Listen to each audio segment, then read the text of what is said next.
Alors, bien-aimés,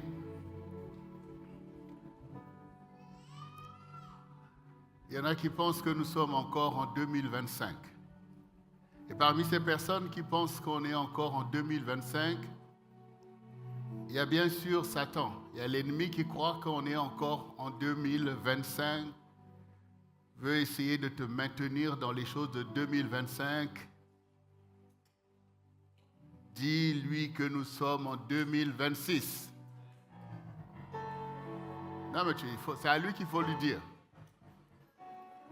Donc,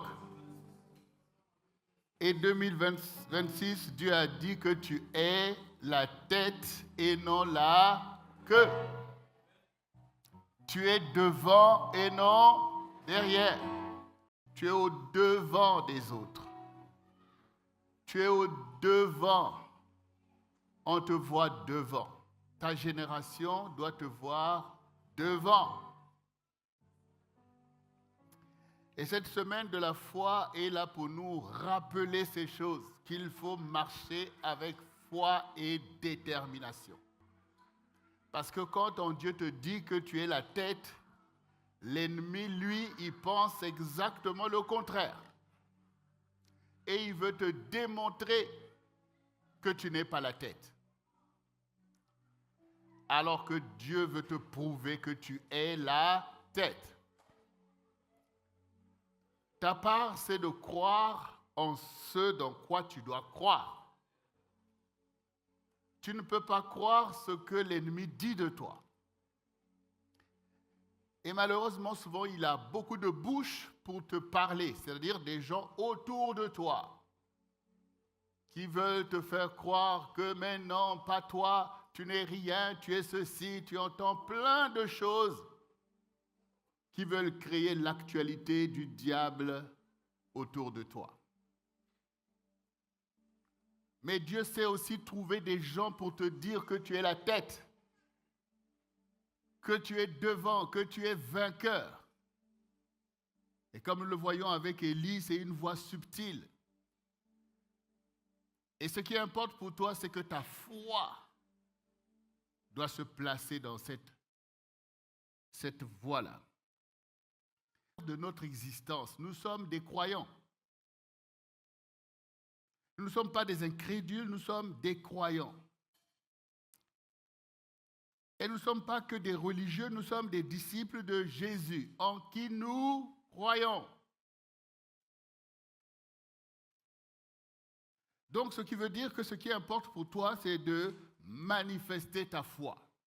Tu dois vivre selon ta foi et non pas selon tes pensées, parce que ces pensées peuvent être infectées par les pensées du diable au travers de tout ce que tu entends, au travers de toutes ces réalités. Même le grand Pierre lui-même, alors que Jésus leur dit, nous allons monter à Jérusalem et le Fils de l'homme sera livré entre les mains des pécheurs qui vont le flageller, le crucifier, et il ressuscitera au troisième jour. Mais Pierre dit, mais non, maître, mais qu'est-ce que tu dis? Qu'est-ce que tu racontes, maître? Ça n'arrivera pas.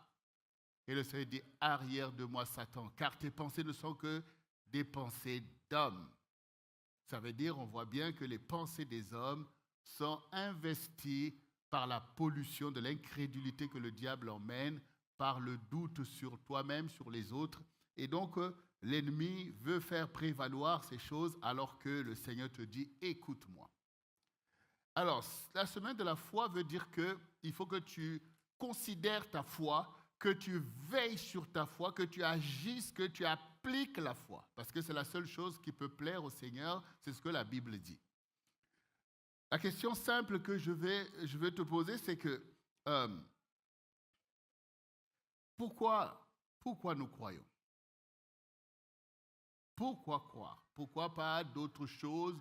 Pourquoi Dieu focalise sur le fait de croire? Et en quoi nous devons croire en premier?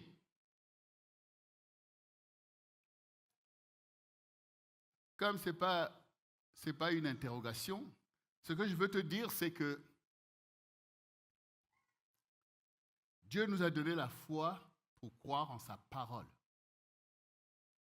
C'est sur la parole que tu dois poser la foi, parce que Dieu t'a donné la foi pour croire dans sa parole. Le Seigneur ne s'est pas dit, bon, je leur donne la foi, ils vont se débrouiller pour savoir que j'existe.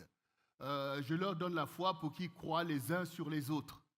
Je leur donne la foi pour qu'ils croient, je ne sais pas, dans la science ou dans des choses. Non.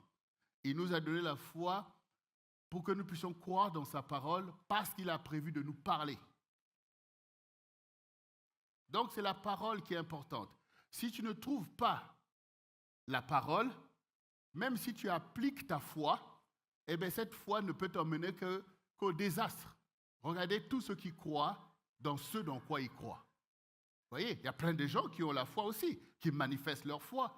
Des gens qui sont capables même d'aller se tuer parce que Dieu m'a dit. Vous voyez, donc eux aussi, ils appliquent la foi. Ils croient dans des choses. Même les païens croient dans des choses. Mais ce qui leur manque, c'est quoi? C'est la parole du Seigneur. C'est ça qui leur manque en fait. Mais toi, tu as la parole du Seigneur. Donc, ton problème, ce n'est pas que tu n'as pas la parole. Mais ton sujet peut être les choses qui t'envahissent et qui empêchent que ta foi puisse appréhender la parole de Dieu. Comme le Seigneur, nous le voyons dans la Bible. Il dit, vous n'écoutez pas, vous n'écoutez pas, vous n'écoutez pas. Alors qu'il y a des gens dans le monde qui ont la foi pour aller suivre des idoles, aller faire des choses terribles, mais ils n'ont pas la parole. Mais toi, tu as la parole. Mais jusqu'ici, peut-être que tu ne pensais pas que Dieu t'a donné la foi pour croire, écouter et croire en sa parole. Donc, c'est la parole qui est importante. Bien-aimés, regardez ce passage que nous connaissons dans Jean 4.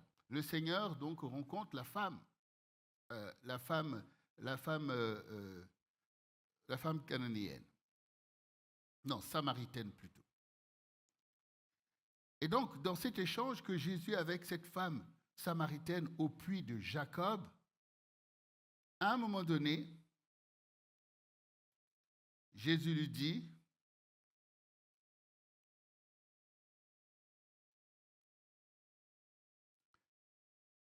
d'abord la femme lui dit au verset 15, la femme lui dit, Seigneur, donne-moi de cette eau, afin que je n'ai plus soif et que je ne vienne plus puiser ici. Va, lui dit Jésus, appelle ton mari et viens ici. La femme répondit, je n'ai point de mari. Jésus lui dit, tu as raison de dire, je n'ai point de mari, car tu as eu 5 maris, et celui que tu as maintenant n'est pas ton mari. En cela tu dis vrai. Seigneur, lui dit la femme, je vois que tu es prophète.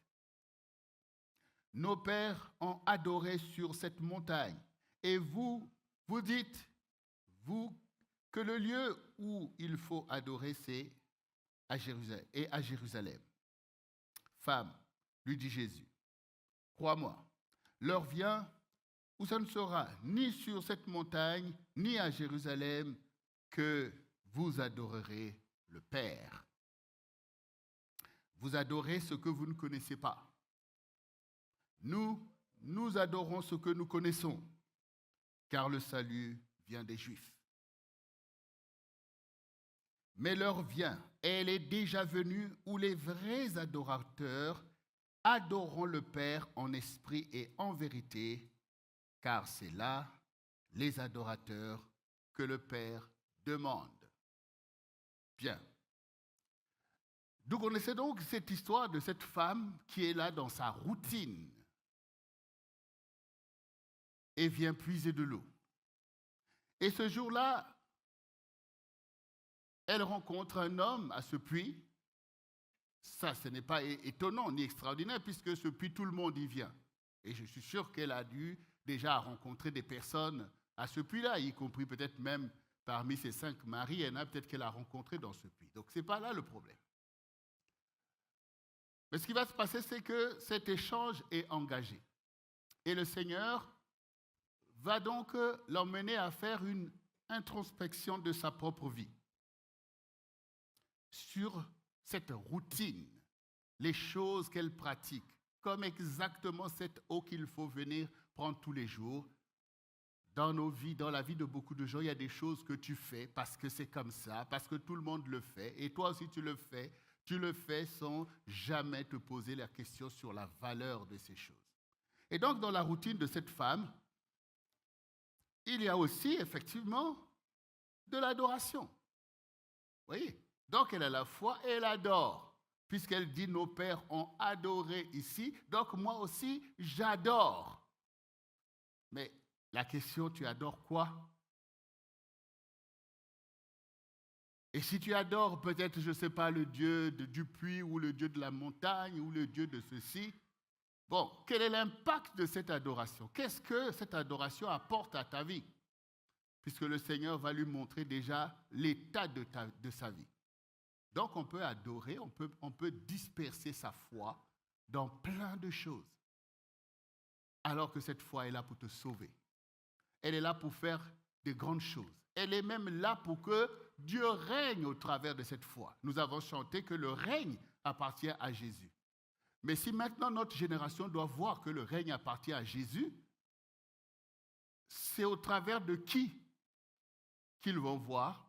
C'est au travers de ce que Jésus utilise ta foi pour régner. Comme il a utilisé la foi de Pierre, de Jean, de Joseph. Bon.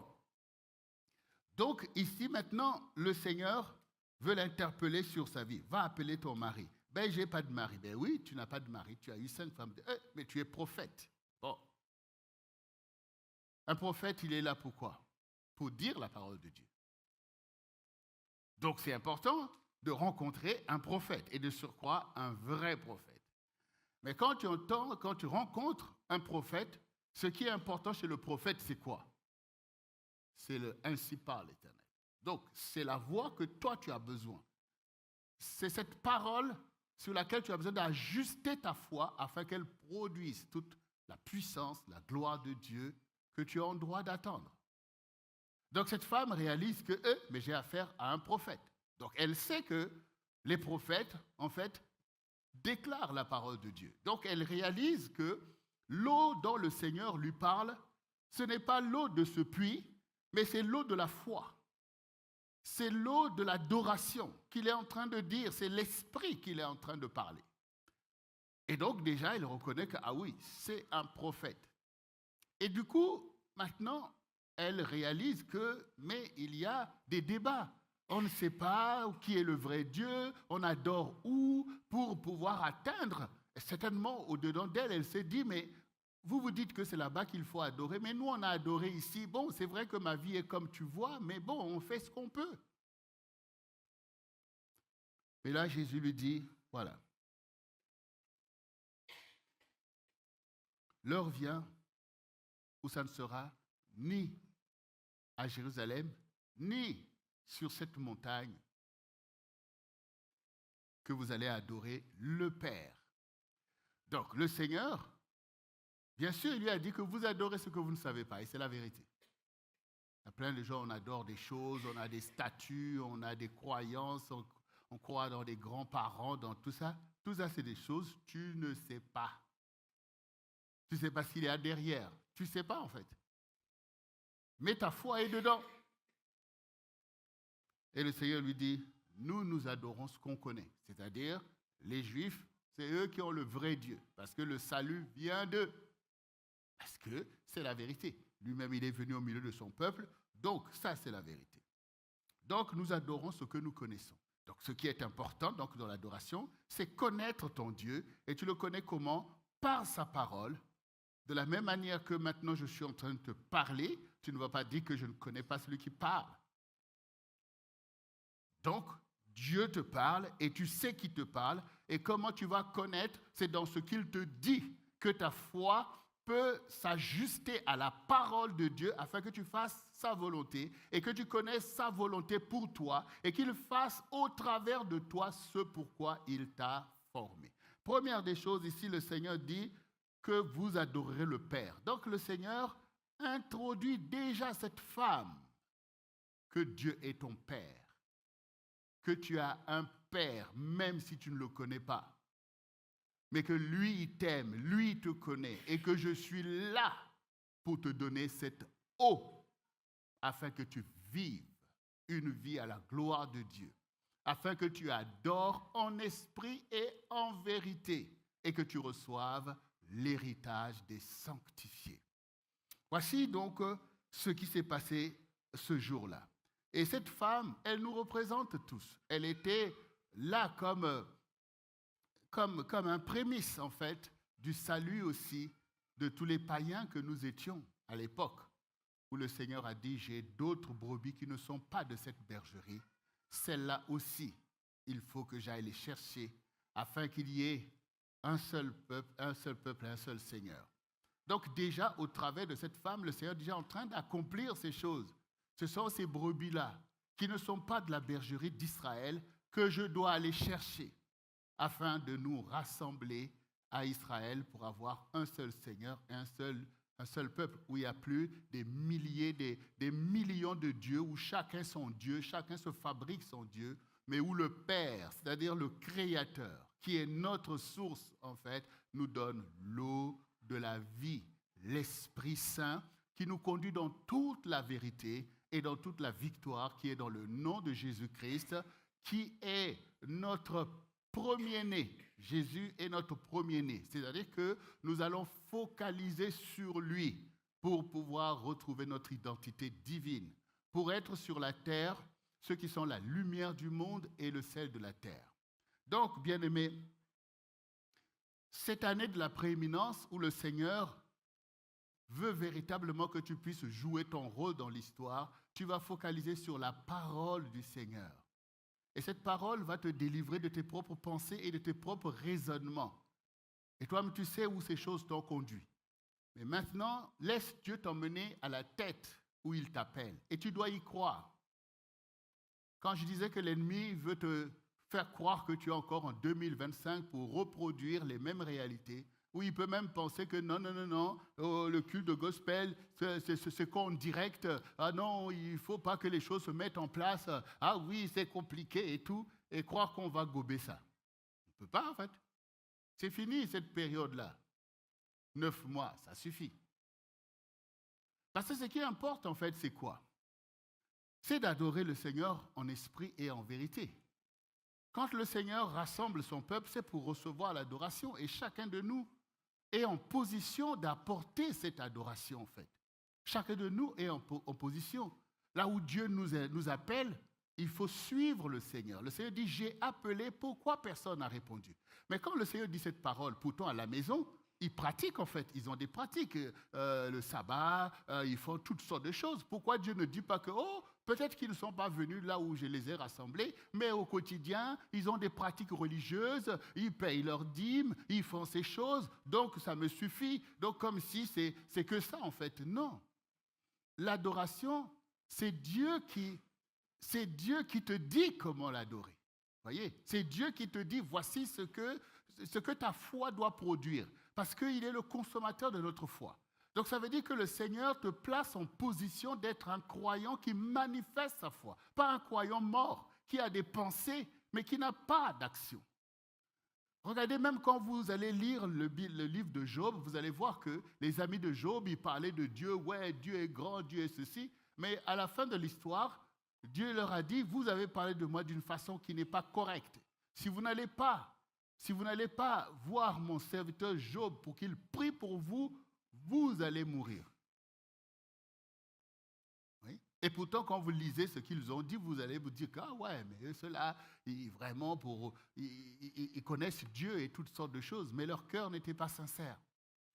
Donc maintenant, le Seigneur leur dit, bon, vous allez faire pour vous des holocaustes. Prenez 7 béliers, 7 taureaux pour faire des holocaustes, sinon vous allez périr. Donc on voit bien que l'adoration, ça a à voir avec la volonté de Dieu en qui tu crois et qui est le consommateur de ta foi. Pour Abraham, nous voyons que Abraham faisait des sacrifices, mais Dieu lui dit, ton fils. Donc, Abraham pouvait dire, ah non, mais comment ça mon fils, je t'offre un taureau et puis ça suffit. On ne parlerait pas du Dieu d'Abraham. Parce que Dieu est tout-puissant en fait. Ta vie lui appartient. Donc, ce qui est important pour nous dans cette Dans ce temps où nous rentrons dans notre prééminence, ça veut dire que nous nous mettons à la place où Dieu nous a toujours appelés, où il a travaillé pour, où lui il va nous utiliser. Ce n'est pas nos pensées, nos raisonnements. Nous voulons des prodiges, des miracles de notre Dieu. Nous écoutons le Seigneur pour l'adorer. Que veux-tu, Seigneur? Parle-moi, Seigneur. Parle, ton serviteur écoute. Parle, ta servante écoute. Donc Dieu va te dire des choses à faire. Comme il nous a dit, allez à tel endroit, c'est là que vous allez vous retrouver. Mais on voit bien qu'il y a des challenges, il y a des oppositions, il y a des difficultés. Mais ce qui nous intéresse, c'est d'obéir au Seigneur. Nous sommes bénis par l'obéissance. Mais pour obéir, il faut que tu écoutes ce à quoi tu obéis. Obéir, ce n'est pas ta propre volonté. Je fais ceci, j'ai obéi. Non. Ça, si tu t'obéis à toi-même. Or, là, il s'agit d'obéir à Dieu. Donc, on écoute. Qu'est-ce que Dieu veut? Qu'est-ce que Dieu dit? Pour que ma foi puisse agir, impacter, pour que ma foi devienne une œuvre à la gloire de Dieu, pour que ma foi puisse produire un grand salut dans ma propre vie, pour que ma foi puisse sauver les autres, pour que ma foi puisse faire avancer le CRC pour devenir un ministère en capacité d'emmener au Seigneur des âmes en foule. Nous devons écouter le Seigneur. Et le Seigneur a une pensée pour chaque chose de ta vie. Il n'y a rien que tu vas faire que Jésus découvre. Non, lui, il a une pensée que toi, tu es ceci. Toi, tu es telle chose. Toi, tu es telle chose. Donc, bien-aimé, que cette semaine, que ta foi soit le moteur de ta vie et que ta foi soit la gloire du Seigneur. Pas une foi dont tout et n'importe quoi. Une foi qui focalise sur celui qui est ton berger, qui lui va te conduire. Ce n'est pas dire, bon, Jésus, je veux de toi dans ça. Oh, ça, je me débrouille. Ça, je fais avec. Non. Souvenez-vous, prééminence, saintes alliances. Il faut revenir aux saintes alliances. D'abord, ton alliance avec ton Dieu, ton Seigneur et ton Sauveur. Son nom, c'est Jésus. Celui qui a dit, j'ai d'autres brebis que j'aille les chercher, c'est lui. Donc, cette alliance-là, elle est au cœur de ta vie, inébranlable. Elle ne doit souffrir d'aucune concurrence. C'est Jésus-Christ, ton Seigneur, ton Sauveur et ton Rédempteur. C'est une sainte alliance que l'ennemi ne doit pas toucher. Aucune personne ne doit venir challenger cette alliance avec toi. Jésus-Christ, ton rocher. Ta foi est affermie en Jésus et comme nous l'avons vu le vendredi dans la prière, c'est le nom de Jésus-Christ qui déclenche toute la puissance que nous avons besoin pour faire la volonté de Dieu et pour pouvoir renverser l'opposition de l'ennemi. Voyez?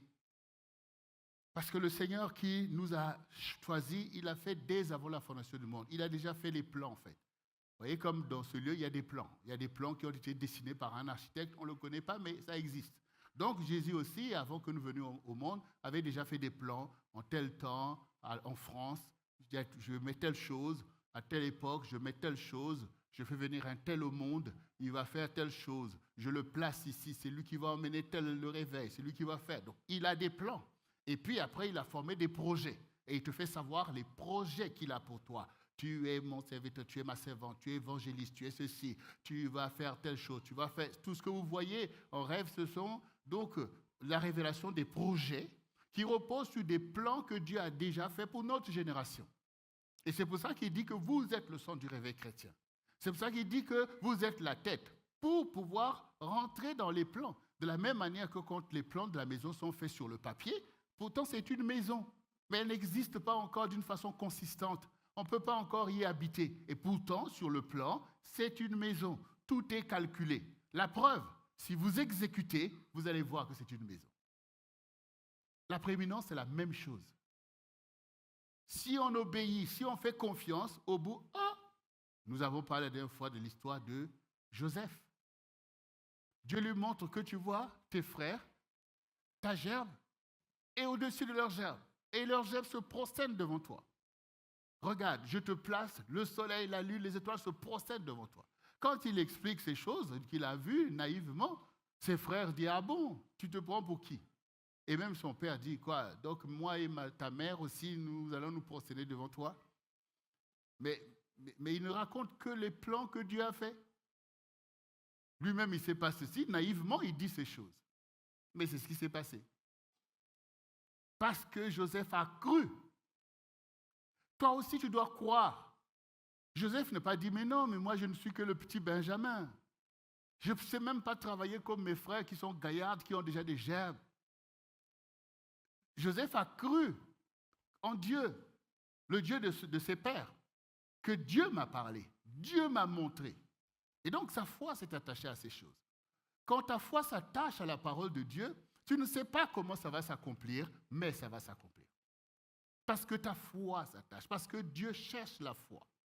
Parce que Dieu cherche des adorateurs, des vrais adorateurs. Et ici, Jésus dit les adorateurs que le Père demande. Autrement dit, il y en a qui demandent aussi des adorateurs. Satan demande des adorateurs. Les hommes aussi demandent des adorateurs pour eux. Oui.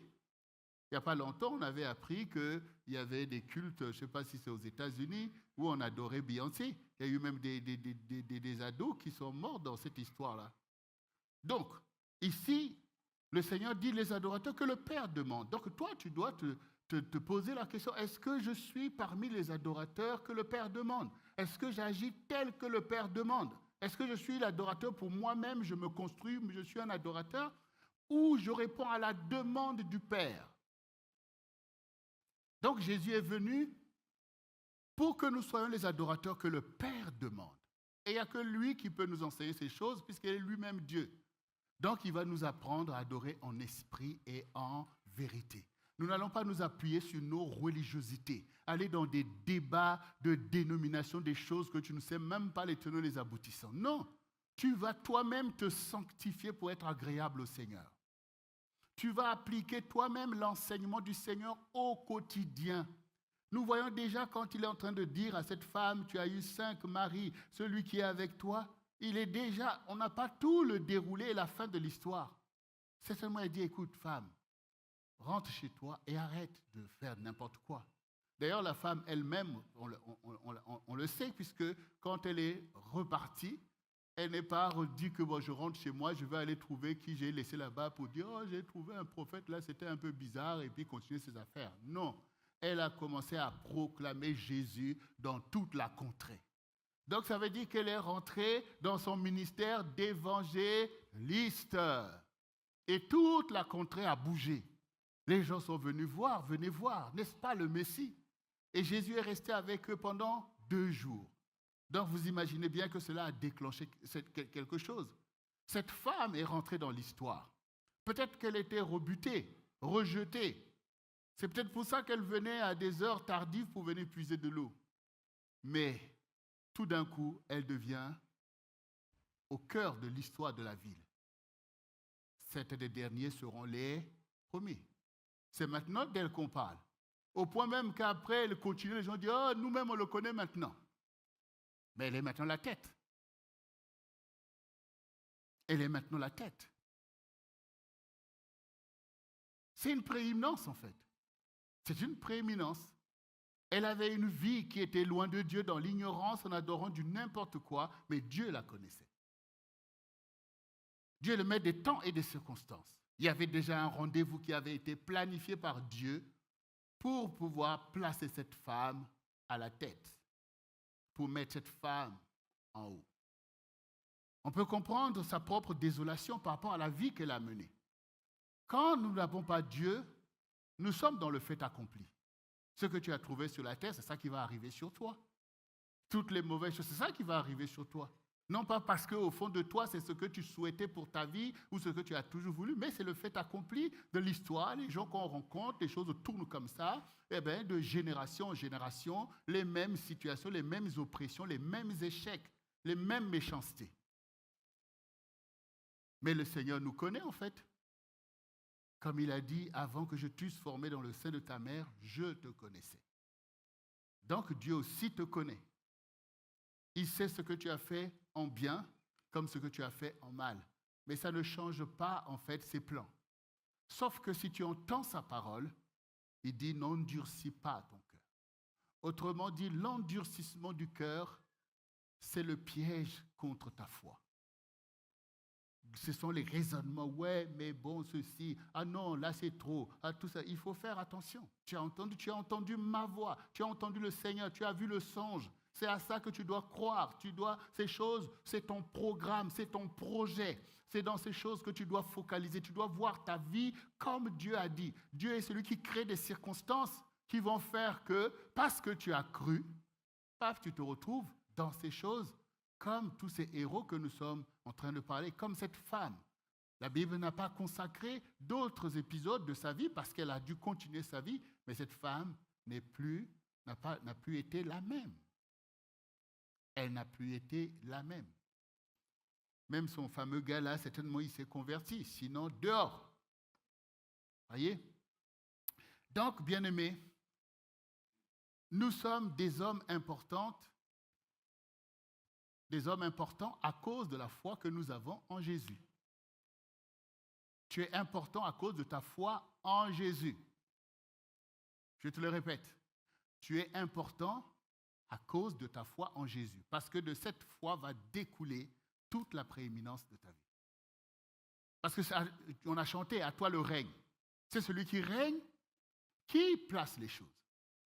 Regardez, vendredi, je prenais l'exemple de Trump.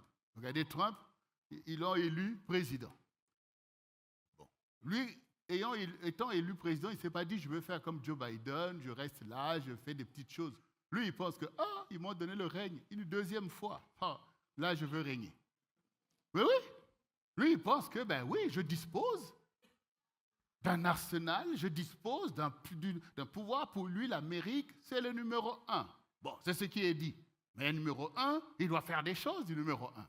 Donc, lui, il pense que j'ai le droit de m'immiscer dans des choses. Si je dis à quelqu'un, fais attention, n'envoie pas la drogue et tout ça, et qu'il ne veut pas m'écouter, il faut que j'aille l'attraper. Oui, ça choque. Mais c'est comme ça que lui, il entend le jeu de puissance. Dans son palais, il dit, allez-y attraper Maduro. Pourtant, ce n'est pas facile, en fait. Cette opération pouvait tourner à un fiasco.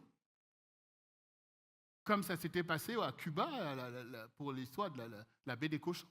Ça a été un gros fiasco. Mais lui, il pense que j'ai les équipes qu'il faut, je dois marquer l'histoire, je dois ramener la puissance, make America great again. Ce n'est pas seulement dans ses frontières doivent s'étendre. Il veut prendre le Groenland, toutes ces choses et tout, parce que c'est sa vision du pouvoir. Mais ça peut nous permettre de comprendre quand nous disons nous-mêmes que c'est Jésus qui règne. Là, nous avons le vrai règne, le règne souhaitable, le règne salutaire. Mais donc, Jésus, pour régner, il est là-haut, mais il lui faut des agents. Il lui faut des agents pour pouvoir régner. Ça dit qu'il y a des territoires où les dominations, les principautés, les puissances de l'air veulent dire que donc, tu n'aimes pas de Jésus ici. Bon, oui, de la même manière qu'au Venezuela, personne ne se disait que Trump va venir changer les choses ici. Donc, il y a des gens qui disent que ici c'est un tel, ici c'est telle religion, ici c'est tel prophète, ici c'est ceci, les choses paraissent cadenassées. Sauf que la Bible dit que quand le Seigneur se lève, tout se disperse. Oui. Dieu est celui qui bouleverse le statu quo. Pourquoi Dieu nous dit, vous êtes le sang du réveil chrétien, pourquoi il te dit, tu es ceci? Donc tu as des missions, Dieu te parle, tu as une vocation. Mais cette vocation, elle est là pour changer un statu quo. Quand tu es un évangéliste, Dieu va t'envoyer pour aller parler aux gens. Mais parler aux gens, ce n'est pas seulement parler aux gens. Ces gens appartiennent à des royaumes. Il y a des puissances qui président à leur vie. Ça veut dire que tu pars, c'est que tu as une puissance pour aller renverser tout ça. Quand le Seigneur a envoyé ses propres disciples pour aller guérir les gens, chasser les démons, mais chasser les démons, ça veut dire renverser le royaume de Satan. Parce que ces démons, ils ne sont pas là venus tout seuls, ils ont des missions, ils ont des mandats. Mais les chasser veut dire changer le statu quo. Et c'est ce qu'ils ont fait. Et le Seigneur dit que je voyais Satan tomber du ciel sur la terre. Donc il perdait sa position. Nous devons comprendre ce que Dieu nous parle en termes de prééminence comme le moment où il va accomplir ses plans. Pour nous et pour chacun d'entre nous, ta foi doit appréhender ces choses. Ta foi n'est pas stérile. Tu ne peux pas être un héros de la foi sans accomplir les œuvres qui vont avec. Et des œuvres qui sont la gloire de Dieu et le salut des âmes. Et donc, toi aussi, quand Trump dit « allez-y », il compte sur des gens qui sont des élites dans leur domaine, en fait. Parce que pour qu'il dise que ça se fasse, c'est que ces personnes-là sont sérieuses, qualifiées, déterminées à accomplir les missions qui leur sont données. Ce n'est pas eux qui ont voulu, ce n'est pas eux-mêmes qui se sont dit on va aller enlever je ne sais pas qui. Non, eux, ils sont au service de leur royaume, de leur nation. Et parce qu'ils sont bons, parce qu'ils travaillent et ils sont capables de faire des choses comme ça.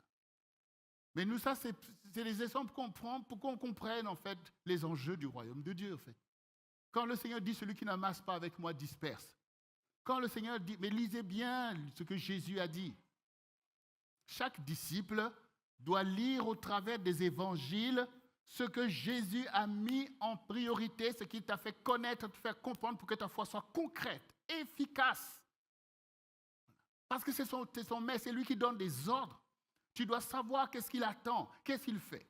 Bon, maintenant, bien aimé, pour pouvoir conclure ce message, Dieu dit que tu es la tête, c'est la vérité. C'est pour ça qu'il t'a donné la foi, pour que tu y crois, parce que c'est sa parole qui le dit. Donc tu dois croire. Si tu ne crois pas, que tu es incrédule et tu fais naufrage. Et c'est dommage pour toi. Parce que tu vas être une vierge folle. Les vierges sages croient et vivent pour le maître. Elles agissent pour le maître. Ce qu'il dit, c'est ce qu'elles font. Donc toi aussi, tu dois t'attacher, même si les circonstances paraissent contraires ou difficiles, mais ta foi te garde en haut. Ta foi fait que l'opposition ne tiendra pas parce que tu crois dans des choses que Dieu a établies et Dieu est là pour faire sa volonté. Il est là pour faire des choses qu'il a établies, pas des choses dans lesquelles tu veux l'emmener. Seigneur, ceci, Seigneur, telle chose. Non, c'est toi qui dois écouter et croire parce que ta foi doit devenir, comme dit le Seigneur, que si vous avez la foi comme un grain de sénévé, vous direz à cette montagne, déplace-toi, va te jeter dans la mer. Ta foi doit faire ces choses. L'opposition que tu as dans ta maison, dans ta famille, ce sont des montagnes qu'il faut déplacer par la puissance de ta foi, par la foi que tu portes en Christ. Parce que croire en Jésus, c'est déjà pourvu. Les anges, ils n'attendent que ça pour agir. Ils cherchent, et la Bible dit que les anges regardent pour voir comment Jésus accomplit l'évangile. Donc ils sont émerveillés de voir quelqu'un qui croit en Jésus. Et cette foi devient une démonstration des choses qu'on ne voit pas au milieu des épreuves et des challenges. Donc c'est pour ça que ma question, pourquoi les premiers sont toujours si attaqués? Pourquoi ceux qui sont devant sont si attaqués? Pourquoi ceux qui sont en haut sont si attaqués? C'est logique. Quand tu es devant, tout le monde te voit. Il y a des gens que tu ne vois pas en fait, parce qu'ils sont cachés quelque part. Ils vivent leur vie dans les ténèbres, tu ne les connais même pas. Mais toi, Dieu t'a placé dans la lumière, donc tout le monde te voit en fait. Quand vous êtes dans la forêt ou quelque part où il n'y a pas de lumière, allumez quelque chose, allumez une bougie, allumez une torche et vous allez voir tous les insectes qui vont venir. Toi aussi, tu attires des gens par ta position dans la lumière. Et tous ces gens que tu attires, ils ne te veulent pas du bien. Donc tu vas être attaqué. Et Dieu n'a pas prévu que celui qui est la tête ne soit pas attaqué. On l'aurait vu dans la Bible. Dieu n'a pas prévu que celui qui est devant ne soit pas attaqué. Il a dit lui-même, si on fait ces choses au bois vert, à plus forte raison au bois sec. Si on a fait les choses au maître, le disciple n'est pas plus grand que le maître. Mais tout disciple sera comme son maître. Donc, vous voyez? Donc, il faut que tu comprennes qu'à cause des choses que Dieu dit sur toi, ça déclenche tout un mouvement de l'ennemi. C'est pour ça que vous voyez le jeune Joseph, alors qu'il n'a rien fait de mal. Il a tout simplement révélé sa prééminence. Tout d'un coup, ses frères deviennent des ennemis pour vouloir jusqu'à détruire sa vie, parce que derrière, c'est Satan qui a entendu ces choses et qui voulait dire, ça ne doit pas arriver. Je ne veux pas ces histoires, le Dieu d'Abraham, le Dieu d'Isaac, maintenant le Dieu de Jacob. Et Dieu veut trouver encore que ça continue, que ça continue avec un tel pour... Non, non, non, il faut arrêter cette histoire. Donc il va trouver tous les moyens de la haine, de la colère pour vouloir empêcher l'accomplissement de la prééminence. Or, le Seigneur, en qui tu crois, parce qu'il faut croire. Il faut croire en fait, parce que si tu ne crois pas, c'est comme si tu te déconnectes toi-même de ton alliance avec Dieu. Beaucoup ont fait naufrage comme ça. Mais si tu crois, quel que soit l'acharnement de l'ennemi, Dieu veille. Mais pendant que l'ennemi qui est en train de vouloir te donner des coups, croire que ces choses vont participer à une nuisance, Dieu fait de cela un stage pour toi. Il fait un stage pour t'enseigner la sagesse et même la justice, pour bien te montrer, regarde, il est ton ennemi, pour bien te dire que oui, regarde tout autour, ouais, la famille, mais regarde, ils sont tout à fait capables de vouloir te détruire. En qui tu vas faire confiance? Tu vas faire confiance dans le Seigneur. Mais le Seigneur ne veut pas que tu emmagasines la haine, toi aussi, contre eux, parce que tu n'es pas le premier de personne. Voyez? Tu n'es pas le premier de personne. Quand tu es le premier, c'est que tu es le premier et qu'il y a des gens derrière. Si maintenant, toi, parce que les gens qui sont dans l'ignorance, ils ont voulu te faire du mal, et toi aussi, maintenant, tu veux leur faire du mal, tu seras le premier de quoi?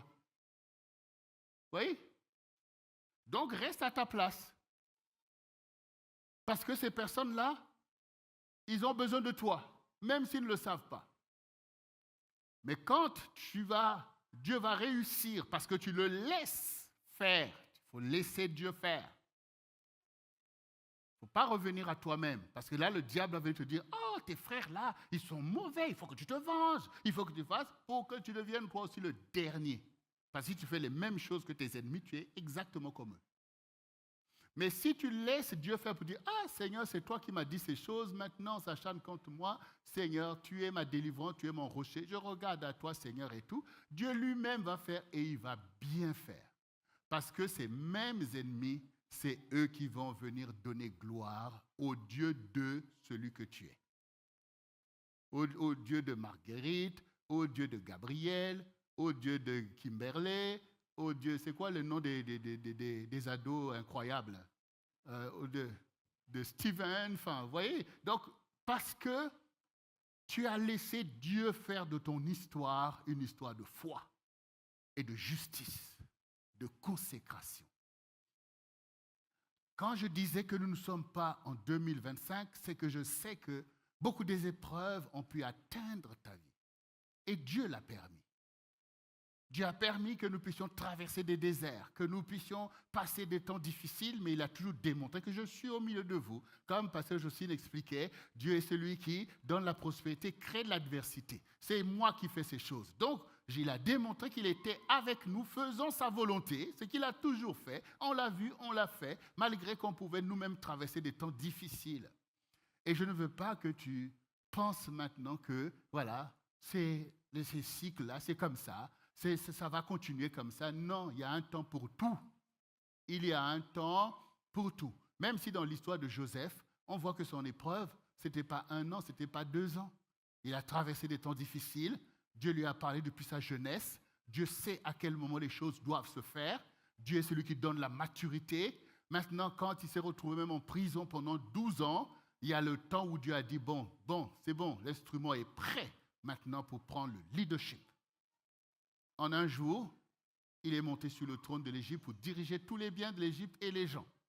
Donc toi aussi, ne considère pas que les épreuves que Dieu a permis que tu puisses traverser, c'était en vain. Non, ce n'était pas en vain.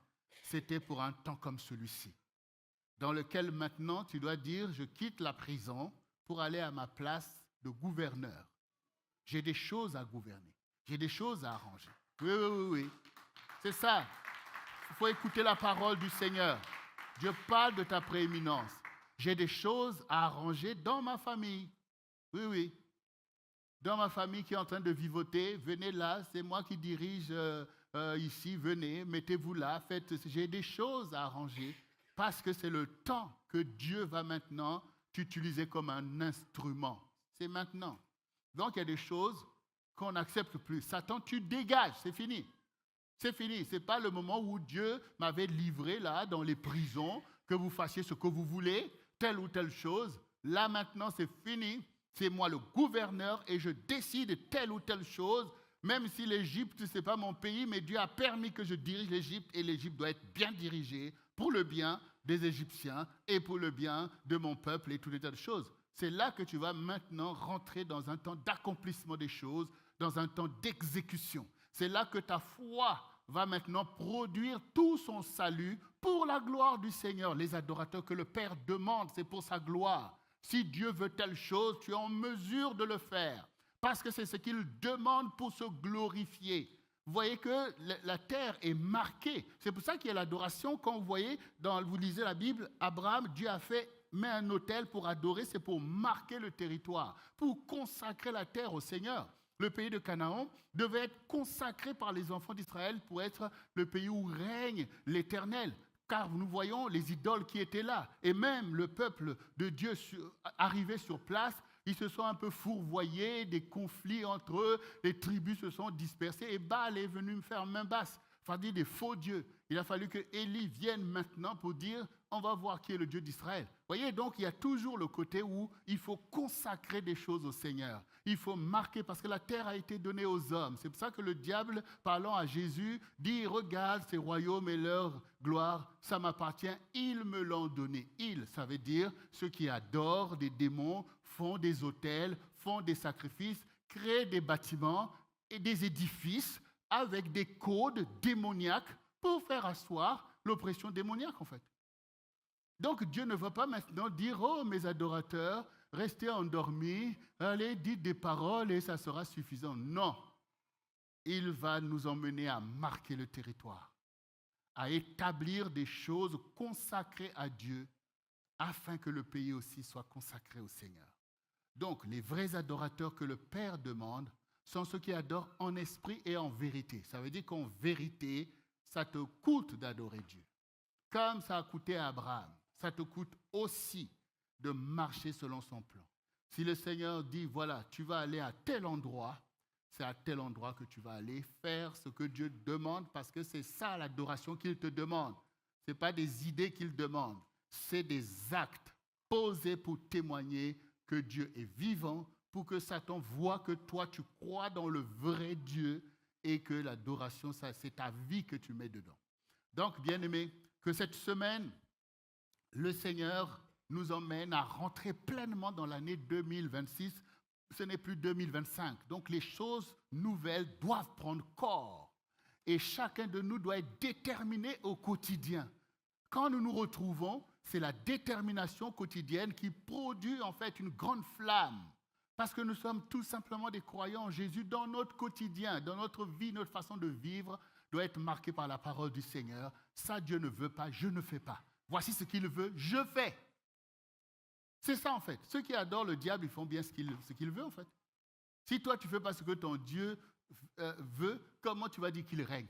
Puisque tu ne veux même pas qu'il règne sur ta vie. Comment il règne en fait? On n'est pas en train de chanter des chants pour chanter. Nous sommes en train de proclamer la vérité. Il règne parce que nous marchons selon son plan et sa volonté et que nous sommes là des vecteurs pour que d'autres connaissent la vérité, parviennent à la connaissance de la vérité et que le règne du Seigneur puisse produire tout le salut nécessaire, la guérison, les conversions, les familles de Dieu, toutes ces choses. Voici les vrais adorateurs que le Père demande.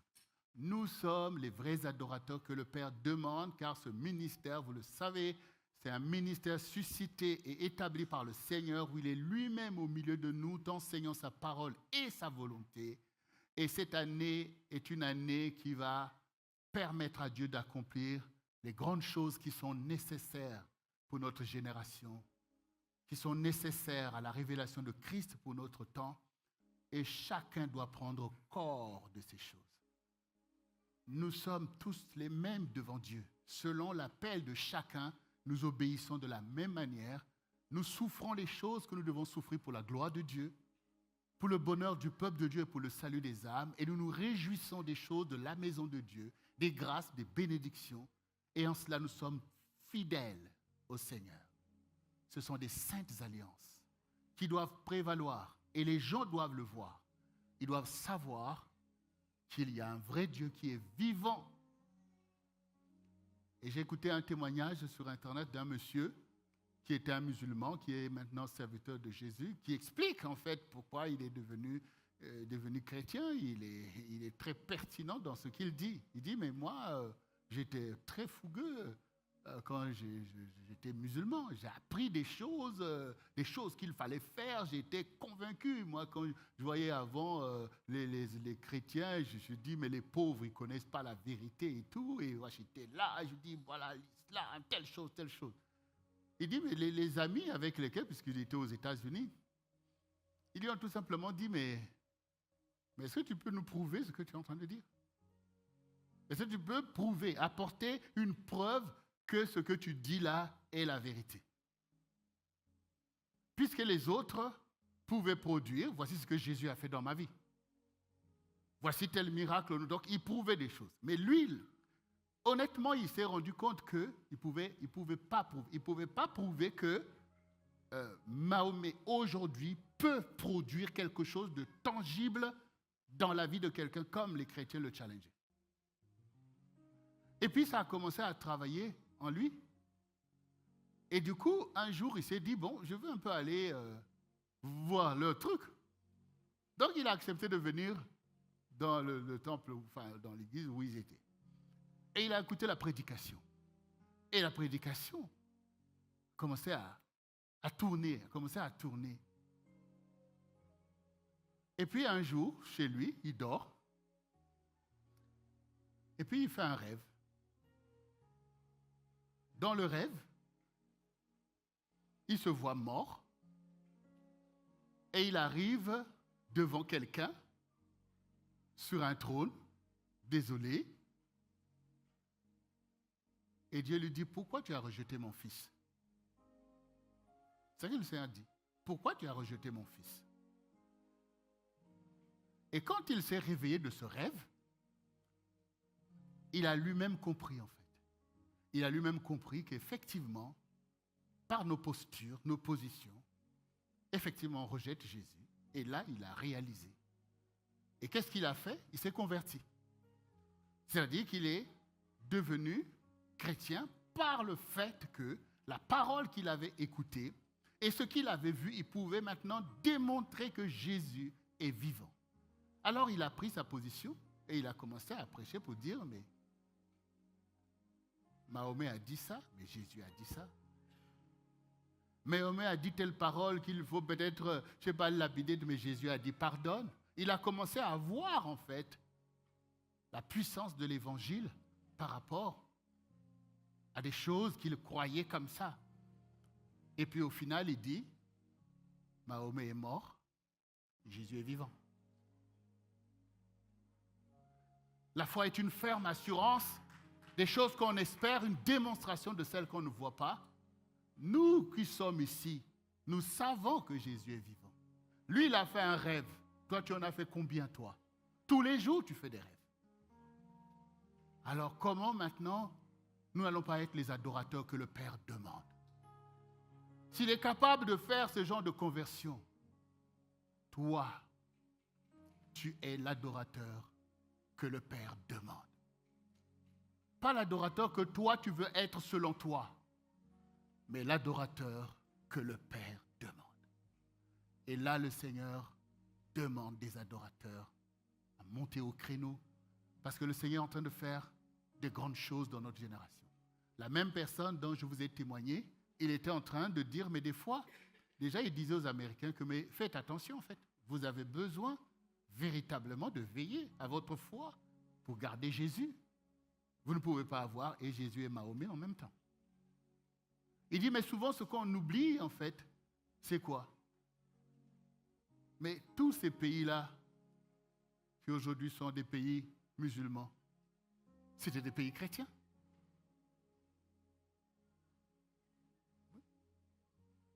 Il dit la Turquie, c'était un pays chrétien que Mahomet a conquis. Il a cité tous les pays là, il a cité, c'était des pays chrétiens que Mahomet a conquis. Donc il disait aux Américains, vous-même faites attention, puisque c'est déjà arrivé. Mais ce qui est important, c'est que ça nous challenge, nous.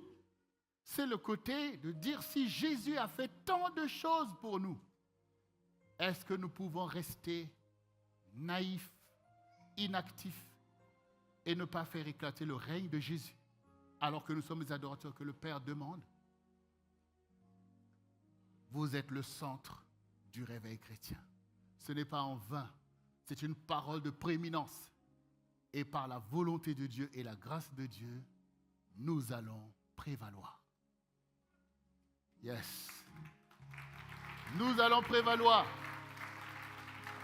Nous allons faire les choses. Nous allons élever la bannière et Jésus va être glorifié. Et les âmes vont se tourner vers le Seigneur. Le peuple de Dieu va rentrer dans son leadership. Donc, nous sommes en 2026.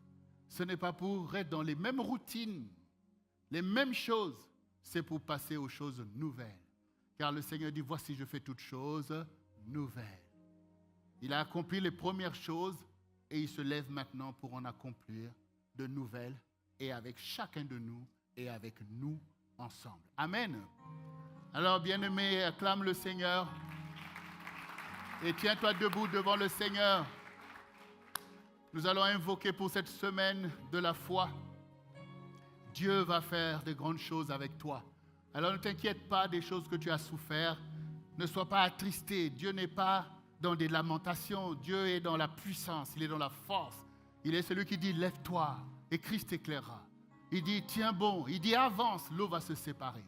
Il faut qu'on s'habitue maintenant même à l'exercice de la puissance.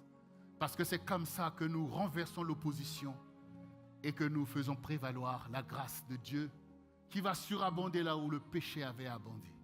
C'est le plan de Dieu pour nous. Et ce sont les projets que nous avons portés dès le commencement. Gloire au Seigneur. Bien-aimé, répète après moi ces quelques paroles. Seigneur Jésus, mon Dieu et mon roi, je te rends grâce, car tu es mon sauveur et mon rédempteur. Je te bénis, Seigneur, car je ne suis pas venu dans ce monde par hasard. Tu m'avais déjà choisi et tu m'as gardé au travers des temps difficiles et même des temps d'ignorance. Tu n'as pas permis à l'ennemi de faire main basse sur moi.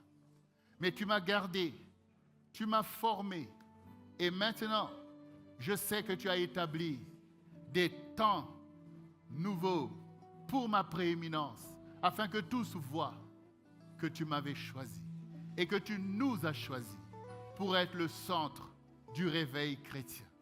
Il est temps, Seigneur, que tu ramènes à toi ton peuple et que tu rappelles à toi les peuples qui autrefois, Seigneur, t'avaient connu. Tu es Dieu qui accomplit l'histoire. C'est pourquoi nous nous tenons attentifs pour accomplir les missions de notre vocation. Merci, Seigneur, pour cette prééminence, car ce n'est par la force ni par la puissance, mais par ton esprit. Tu me prends à la queue et tu me places à l'avant. Tu me prends à l'arrière et tu me mets à l'avant. Tu me mets à la tête et tu me mets en haut, afin que tes œuvres en moi soient vues, Seigneur, et que tous parviennent à la connaissance de la vérité. Tu es le Dieu de paix qui écrase Satan sous nos pieds et qui disperse ses cohortes démoniaques, qui renverse ses cohortes impies. Et c'est toi, Seigneur, qui nous fait prévaloir pour ton royaume, pour ta justice, pour ta gloire, pour le bonheur de ton peuple et pour le salut des âmes. Je te dis oui, Seigneur, car c'est une grâce d'entendre ta voix et de croire parfaitement dans tout ce que tu dis, car tout ce que tu dis est la vérité. Tout ce que tu dis sur moi est la vérité, et j'y crois de tout mon cœur, car ce que tu dis, ta main l'accomplit. Les choses anciennes sont passées, et toutes choses deviennent nouvelles. Je te dis merci, Seigneur. Je te donne gloire. Merci pour ton intervention, car tu es l'Éternel qui me guérit et qui guérit ma maison, qui guérit ma famille. Tu es l'Éternel qui me délivre, qui délivre ma maison, qui délivre ma famille, comme tu as délivré Joseph et toute sa famille. Tu es l'Éternel qui délivre ton peuple, qui délivre le centre du réveil chrétien, comme tu as délivré les enfants d'Israël. Tu es tout pour nous, Seigneur, et nous voulons t'élever au-dessus de cette génération, afin que d'autres aussi reçoivent la grâce et la bénédiction. C'est pourquoi maintenant même, je déclare que Satan est vaincu, que son système est détruit, que ses positions sont détruites au nom de Jésus, et que ce temps est un temps de révélation de la prééminence du peuple de Dieu et des saintes alliances qui vont agir maintenant même pour changer le statu quo afin que le royaume avance et que le salut prospère. Seigneur, me voici. J'incline mon cœur à obéir à ta parole. Conduis-moi, Seigneur. Conduis-nous, Seigneur, et fais ta volonté. Lève tes mains, bien-aimé, reçois cette parole. Toi qui es à la maison aussi, tu as entendu cette parole. Lève tes mains et reçois maintenant même cet impact. Ô Seigneur Jésus, Dieu vivant, ta parole est la vérité. Oui, Père, voici les adorateurs que tu demandes. Ceux qui ont renoncé à eux-mêmes et qui s'humilient devant toi pour reconnaître qu'à toi le règne. Règne sur eux, Seigneur. Règne en eux maintenant même. Fais de chacun d'eux l'habitation du Dieu vivant, Seigneur. Afin que ta gloire soit révélée, Seigneur, et que cette génération voie et connaisse qu'ils sont tes disciples, tes serviteurs et tes servantes. Accomplis les projets que tu as formés sur eux. Oui, Père, prends plaisir maintenant même. Car voici, ils t'offrent leur foi, comme les saints qui ont marché avant eux. Tu es capable, Seigneur, de prendre des choses faibles pour renverser les choses fortes. Prendre des choses viles pour confondre les choses sages. Tu te glorifies dans leur faiblesse pour révéler la puissance et la gloire qui est dans ton nom, Seigneur, qui est invoqué sur eux. Sois visité maintenant même.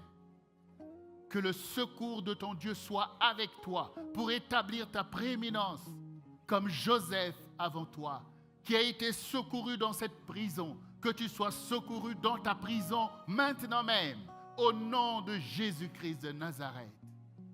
Que l'Éternel t'établisse et que tous voient que ton Dieu est vivant et qu'il est avec toi, maintenant même.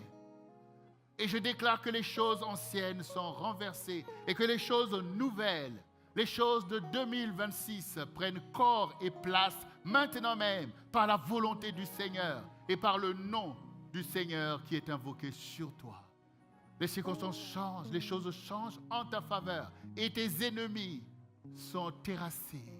Tes ennemis n'auront pas le dessus parce que le Seigneur t'a placé au-dessus.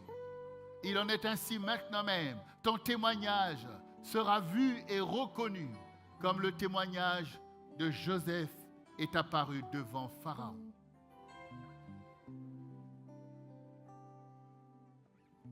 Que la clairvoyance de ton Dieu t'habite maintenant même et que les dons de gouvernance que Dieu a ordonnés sur toi produisent leurs conséquences pour l'avancement du peuple de Dieu et des âmes. Tu es le centre du réveil chrétien maintenant même pour faire éclater la gloire du nom de Jésus au milieu d'une génération appelée à la grâce et à la faveur divine. Ne tourne plus des regards inquiets, mais avance avec foi et détermination comme un soldat de Christ. Ne crains pas, car celui qui t'a gardé au jour de ta faiblesse est avec toi au temps de ta prééminence. Il ne t'abandonne point, il ne te délaisse point. Comme il a été avec Moïse, comme il a été avec Josué, comme il a été avec Élie, comme il a été avec Samuel, comme il a été avec Esther, comme il était avec Pierre, Jean, Jacques, Paul, tous ces saints. Le Seigneur est avec toi, car c'est lui qui donne vie à toute chair. Et c'est par sa grâce que l'on jouit de la vie. Ton ennemi ne peut rien contre toi, car l'Éternel est est le maître des temps et des circonstances. Il est le maître de ta vie, l'alpha et l'oméga de ta vie. Que le règne du Seigneur puisse se déployer au travers de toi et que ta joie soit parfaite dans le Seigneur. Ne crains pas, mais reçois la connaissance qui t'est destinée, de connaître le Seigneur et d'être son disciple, son fils, sa fille, son peuple. Merci Père pour cette visitation, car tu es l'Éternel qui guérit, Seigneur, Éternel, ceux qui sont malades. Tu les relèves, Éternel Dieu. C'est toi qui les écartes du danger, Seigneur. C'est toi qui ramènes à la vie ceux qui avaient déjà le pied dans la fosse. Tu es Dieu qui fait ces choses, ô Dieu. Tu es le Seigneur qui va maintenant même arracher ta jeunesse des mains du destructeur. Tu les ramènes dans le droit chemin de la connaissance et de la crainte de Dieu. Tu es Dieu qui fait ces choses. C'est toi maintenant même, oui Seigneur, qui emmène le cœur des uns vers les autres, afin que ton peuple soit puissant et prolifique. C'est toi qui donnes le mariage. C'est toi qui donnes, Seigneur, l'enfantement. Tu donnes des enfants afin que ton peuple soit puissant dans sa génération. C'est toi qui nous donnes de nous tourner là où nous n'avons pas l'habitude de regarder, afin de voir ton peuple, afin que nous soyons un seul peuple, un peuple prolifique. Oui, Seigneur, nous acceptons tes vocations, à marcher par ta puissance et ta provision, Seigneur éternel, qui nous accompagne pour faire de grandes choses. Nous témoignons, oui, Seigneur, que les biens des injustes nous servent de caution, que tu es l'Éternel qui nous livre les trésors des nations et les richesses de la mer, que tu détournes vers ton peuple à cause de ton royaume et de ta justice. Car voici, la terre est à toi et tout ce qu'elle renferme t'appartient. Les hommes, les bêtes et les choses sont à toi. Tu en disposes, Seigneur, pour l'avancement de ton royaume, pour l'avancement de ton œuvre, le centre du réveil chrétien international. Gloire, honneur à notre Dieu. Et c'est au nom de Jésus-Christ que nous avons prié. Et nous disons tous ensemble, Amen. On acclame le Seigneur. Yes, Lord.